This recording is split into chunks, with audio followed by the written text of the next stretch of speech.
Hello mga kakabs! Good morning! Ito nga pala, alas 10 pa lang ng umaga dito. Ako nga pala ay magawa nga pala ako ng bechamel para naman sa hapon. Ang amo ko yan ang kainin nga galing sa school. At syempre bago tayo sa paggagawa dyan, ito muna ang unang gagawin natin. At yan nga pala ay maglaga lang ako ng macaroni pasta. Lagyan ko lang siya ng mainit na tubig para naman ay madali lang ang pagkaluto niya at saka mantika at asin. At pagkatapos naman dyan dito naman ako magisa na ako ng sibuyas. Sibuyas lang yung aking ilalagay at syempre lagyan natin ng magic para naman kahit paano may lasa naman yung ating paggagawa dyan.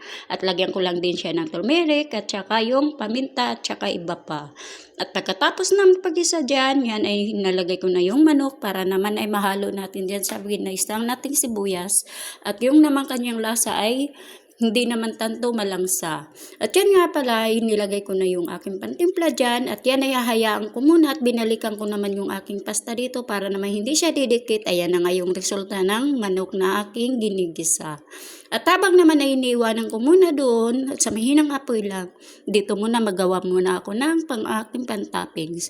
Yan lang naman yung cream lang, basta puro lang yan yung tinatawag dito na gesta or basta yan lang yung aking gagawing pang toppings. At titimplahan ko lang siya ng pamintang durog at saka asin. Madali lang naman ang pagluluto niyan.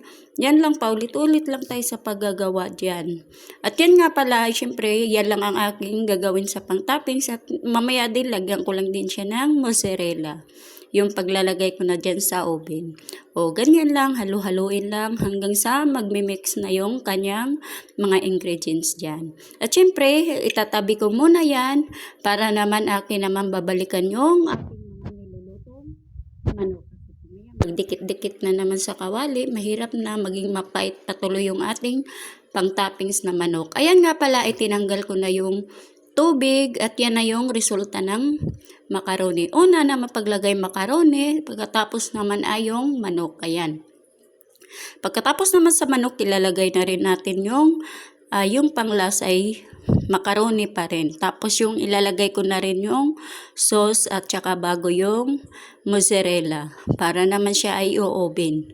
O diba? Ayan lang yan, ganyan lang. Madali lang ang pagluluto niyan, paulit-ulit lang.